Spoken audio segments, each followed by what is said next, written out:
Let's talk about trail slope alignment angle.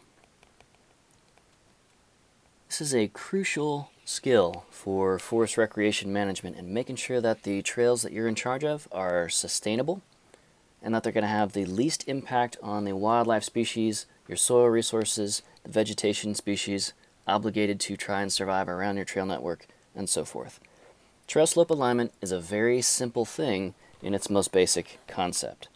What is the angle between the direction of the trail, let's say it's running this way, versus the angle of the landform? So, for those of you who've taken a geography class or a GIS class, your landform aspect, or the direction that the downhill slope is facing when viewed from overhead, that's all that is.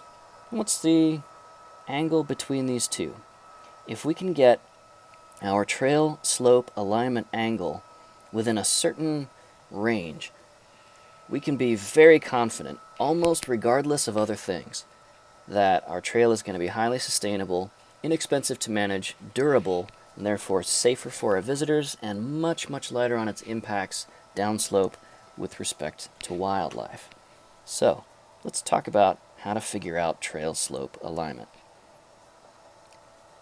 So let's say you've got a trail running through a forest, and we're viewing it from overhead, sort of a planimetric or map view or sky view, or seeing it from space or Google Earth, something like that.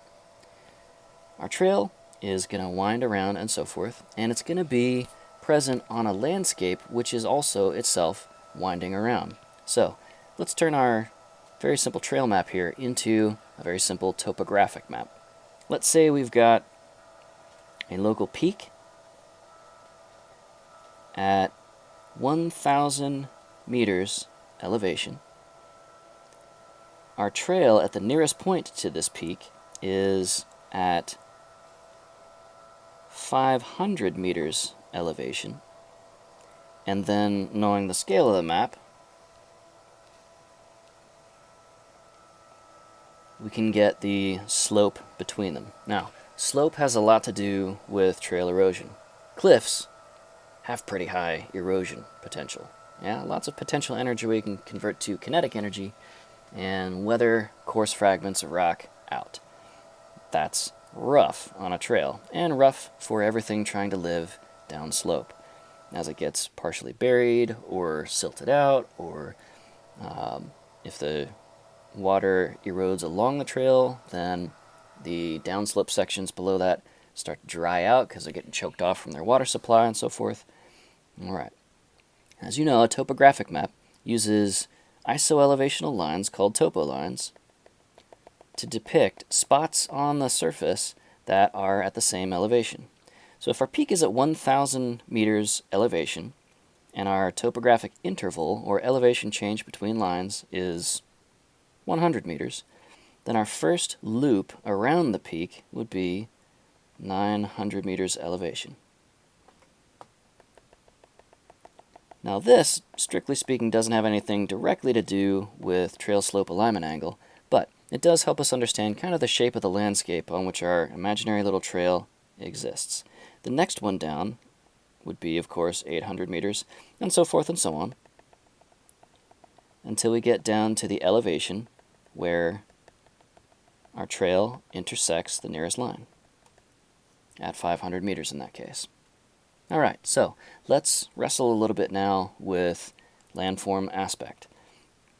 Assuming that north is up on our map, so east to the right at 90 degrees compass direction, north at 0. South, of course, at 180 degrees, and westward equals 270 degrees. So north is also 360 degrees. This is clock math, or modulo math. When you hit 13 o'clock, you understand it's actually 1 because you subtract the maximum value of 12 from the clock face.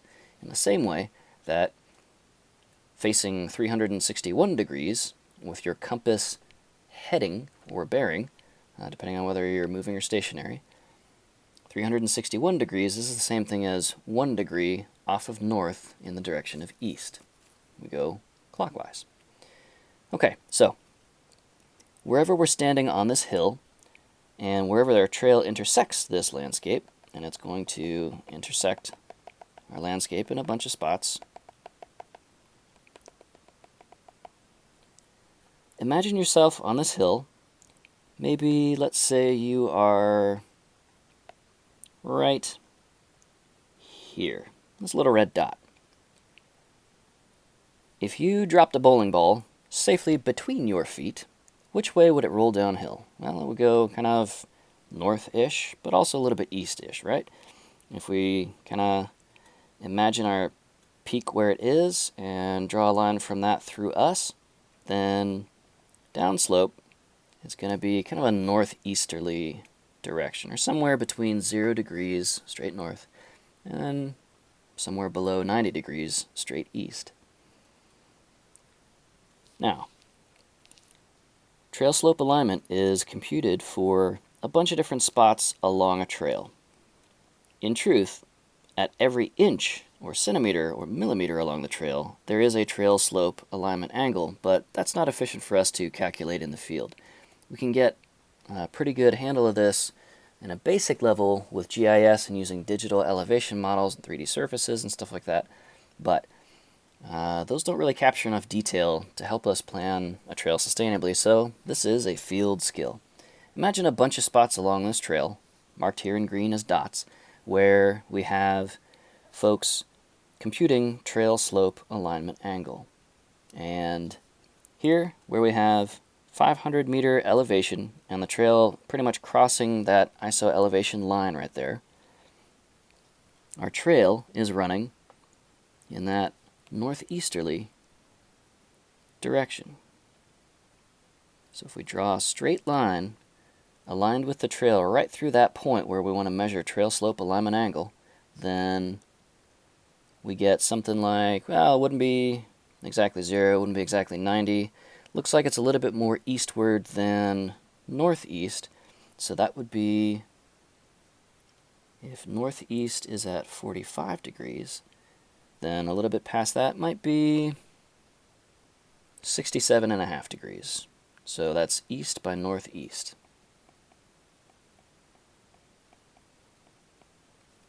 And that equals the 45 degrees of heading northeast, plus another 22.5 degrees to get halfway between northeast and east. 22.5 is half of 45. So that would be 67.5 degrees, equaling east-northeast. Okay? So, our trail azimuth, or the direction on the compass that the trail is running, its bearing, that is, its compass facing, or its compass heading, the direction in which you're walking when you cross that particular spot, we'll call that 67.5 degrees on the compass. Our second question is, what is the angle between that 67.5 degrees, or east by northeast? What's the angle formed between our trail and our landform? At that spot on the hill where the trail is, what direction is the hill facing? Well, it looks like it's facing kind of like if we draw a line from the peak and cross the nearest topo lines perpendicularly, it's going to be something like this direction in that particular spot. Okay? Maybe a little bit more like this. Okay, so the aspect of the hill facing, the direction that the hill is facing directly downstream, or downslope, excuse me, is always exactly perpendicular to the topo line running through that spot. Whether or not there's a printed topo line, there's a topo line running through that spot. So imagine whatever line would cross the spot on the trail that you are trying to figure out, and then draw an arrow at a 90-degree angle pointing straight down slope. That will exactly be a perfect 90-degree angle versus the topo line right there. Okay, so here's our topo line, and our hill facing or aspect is orthogonal, or a right angle to that. So that looks like it is, according to our compass rose over here, just a little bit counterclockwise off of north towards west. So that's going to be something between 270 degrees and 360 degrees. So northwest is 315 degrees. So that's 270 west plus another 45, halfway back towards north.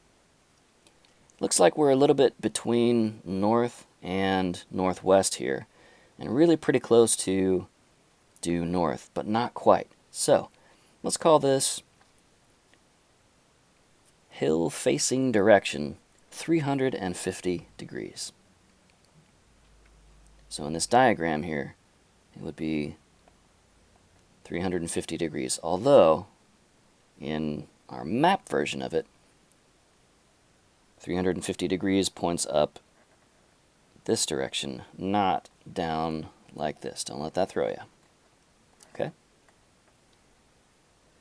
So our question is, what's the angle between 67.5 and 350 degrees? Well, trail slope alignment angle is a little bit weird in the sense that it is always less than or equal to 90 degrees, and it's always greater than or equal to 0 degrees. Let's take a look at what each of those cases would look like, and then we'll get back to our little map example. Let's say we've got a peak and some topo lines around it, and this is a fairly circular prominence or mountain or hill or what have you. If we have a trail that is running straight up the slope from a parking lot nearby,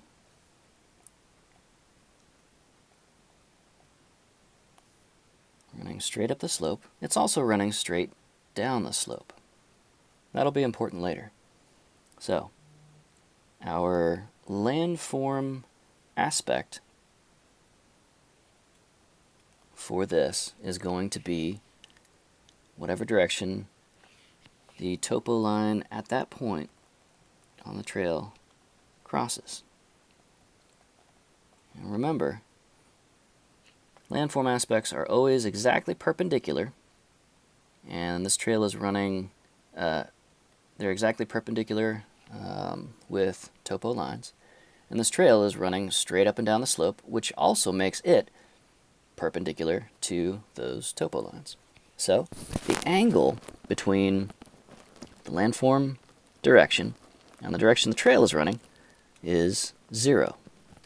So a 0-degree trail slope alignment angle equals the fall line,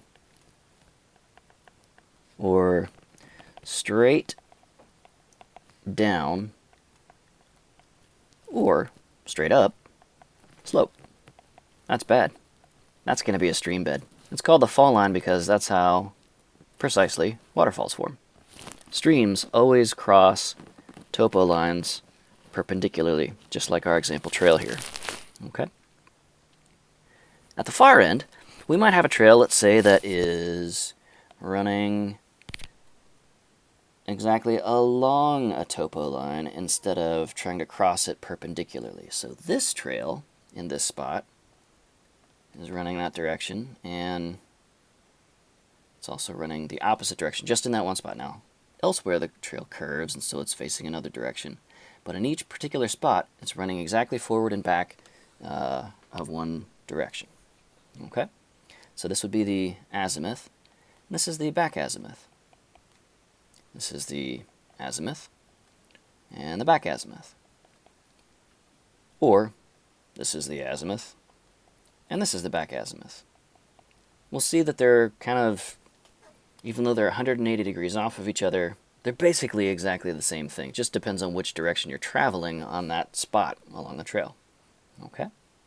Now, here, we know that the landform facing is always exactly perpendicular to the topo line, and we're running exactly parallel to the topo line. That means we got a 90-degree angle between the trail and the direction the hill slope is facing right there. Same thing here. Landform aspect, 90 degrees, a perfect right angle off of where the trail is running in that spot. So this is an iso-elevational trail. It's running exactly along a contour line. It neither gains or loses any elevation by definition.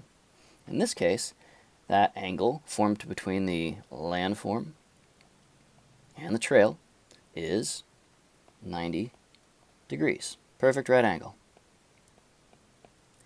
So instead of a fall line trail, we call this a contour trail, or a slabbing trail, because you're walking along a flat slab. Even if the area around you is not flat, you are moving in a flat way. Pretty cool. So there is no slope, no gain or loss in elevation, and since water always crosses topo lines at a 90-degree angle, in these spots along the trail that is iso-elevational, it will flow perfectly across the trail and only intersect it in that spot where they kind of lay across each other. And it will not try to flow along the trail, which would be a swampy, muddy mess, no fun, and pretty erosive, pretty rough on endemic species in the case of a trail that runs straight up the slope. So a fall line trail develops waterfalls. A contour trail drains well. Yay, that's good. But that well-drained trail won't do a good job of getting up to the exciting mountaintop up top, the top of our watershed. Uh-oh, that's a problem, isn't it? So, what we need to do is figure out how to get a trail, typically from a spot like a parking lot, an access point. They tend to be lower elevation where it's flatter, where we tend to build our roads. We would use something like switchbacks to keep the trail from being relatively steep, to keep it from being a fall line trail, which drastically increases the length of the trail you got to build and maintain, but makes it a heck of a lot more sustainable, like our contour trail over here. If you're a mountain biker and you're accessing a parking lot on the far side of this little mountain, you don't want hard turns like that.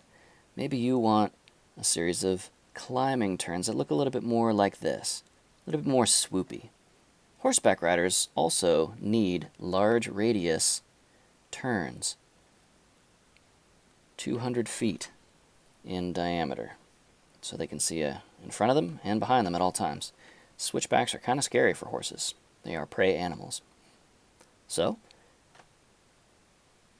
the answer for a good sustainable trail that has a low maintenance alignment, like our mountain biking trail or our hiking trail with switchbacks, is going to be some optimized compromise between staying away from a fall line trail and being a contour trail as much as possible, but that also gets us up to the summit. So, what's going to happen is, with our switchback trail, this is going to have a very, very large trail slope alignment angle. At each point along our switchbacked trail, it's a lot like our contour trail, but it's just offset a little bit from the contours. So it gently climbs its way up, nice and slow. And yeah, this will be 2 or 3 times maybe the length or the amount of trail you gotta build versus the fall line trail. But you can fire and forget this. you can cut it in and do light maintenance for the rest of eternity. With the fall line trail, you're going to be doing heavy maintenance, sometimes multiple times a season. That's not sustainable from a money perspective. So we want to avoid that as much as possible. With our mountain biking trail, long sections of it are going to be very sustainable, just like with the switchback trail, because they're basically following whatever contour line they happen to be at, where it looks like it's just kind of wrapping itself around the mountain. And now we do have short sections that point directly upslope and directly downslope on parts of each of these turns. But those are short sections, and maybe if we're really good at this, we can get our show in order to make sure that the trail slope alignment angle for most of it is close to 90, but not exactly 90. So we actually gain a little bit of elevation, or drop a little bit of elevation as we go, but that we have very short segments, minimally sort of stacked throughout to make sure that we are actually climbing. Eventually we get to the top. Now, if we can do a great thing like locate this climbing turn on a snowfield in an alpine area, or on rocks, like bedrock ideally, well, those are pretty durable surfaces, and it doesn't matter that we have a fall line trail right there. Those coarse fragments, those big rocks, those scree fields or talus slopes or those cobbles, they'll drain water very effectively, and that will keep these sections from getting completely ridiculous. Okay? So in this case, for the case of the mountain bike trail, we have very sustainable, high angles, large angles close to 90 degrees at most spots along the trail. And then in a few spots, we can't get away with it all the time. We're going to need to make sure that we monitor those particular spots a lot, and we use the more sustainable segments to get to those and manage those very short, typically much steeper sections as intensively as they need to be managed. Okay? So, here are a couple of good rules of thumb out of the research we've done on what makes for a good trail slope alignment angle. So without getting into all the soil physics of it, we want a couple of things to accomplish here. First, we want our trail slope alignment angle to be as close to 90 as possible, but not spending long periods of time at exactly 90 degrees. So, for TSA, for any given point on the trail,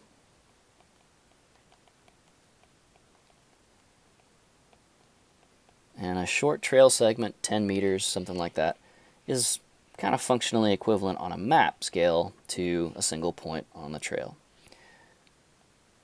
So each trail segment, we want it generally, if we can, to be between 90 degrees,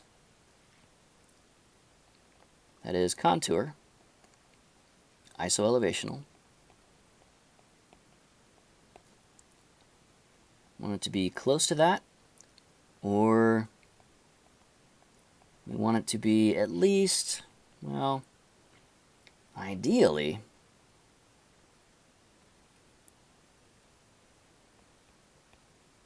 seven and a half degrees is going to keep us nice and chill in terms of sustainability.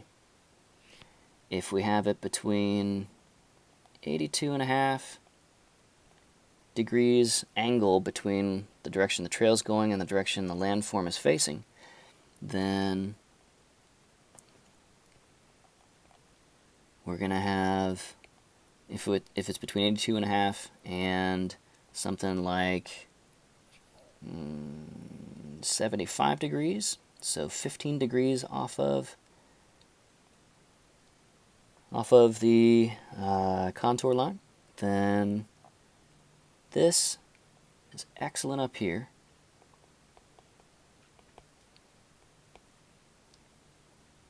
This is great up here. Between 75 and 60 degrees angle between the direction the hill is facing and the direction the trail is running. That's danger, Will Robinson.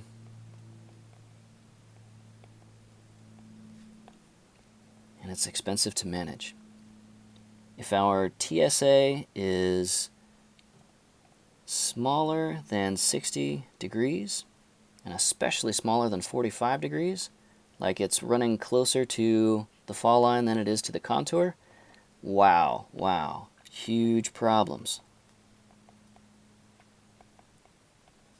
Major expense, and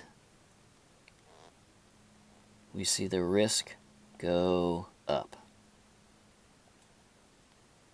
And that is something we need to pay attention to as foresters, because if we make trails that are so steep that they're unsafe, they're collecting cobbles that we're eroding out of the soil, then we're responsible for that.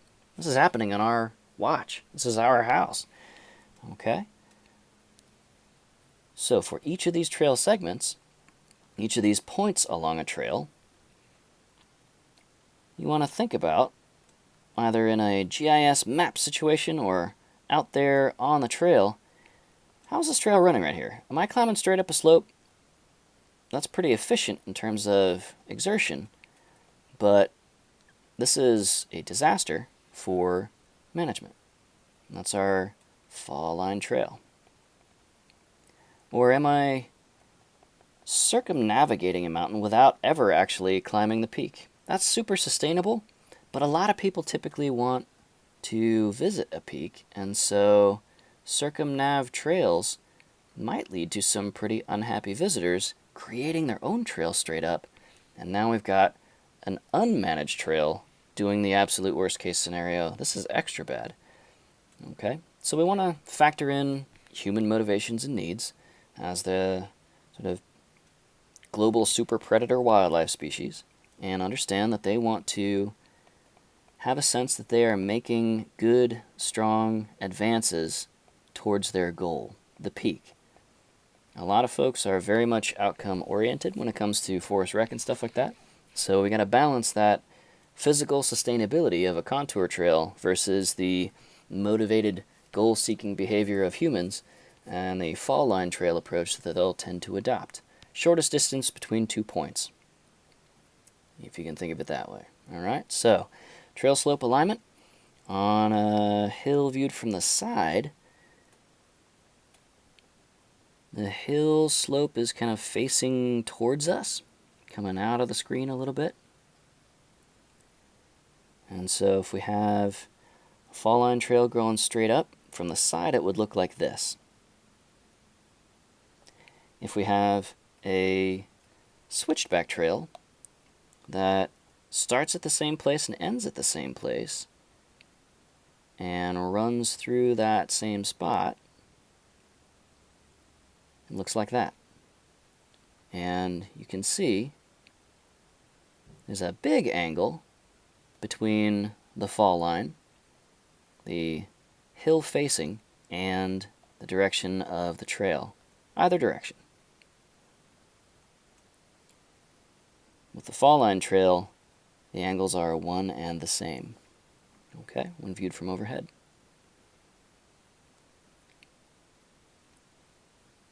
This is the basic idea of trail and hill slope, or landform, the angle between them, or TSA. And now you know how to design a trail. This is the new hotness. This is old and busted.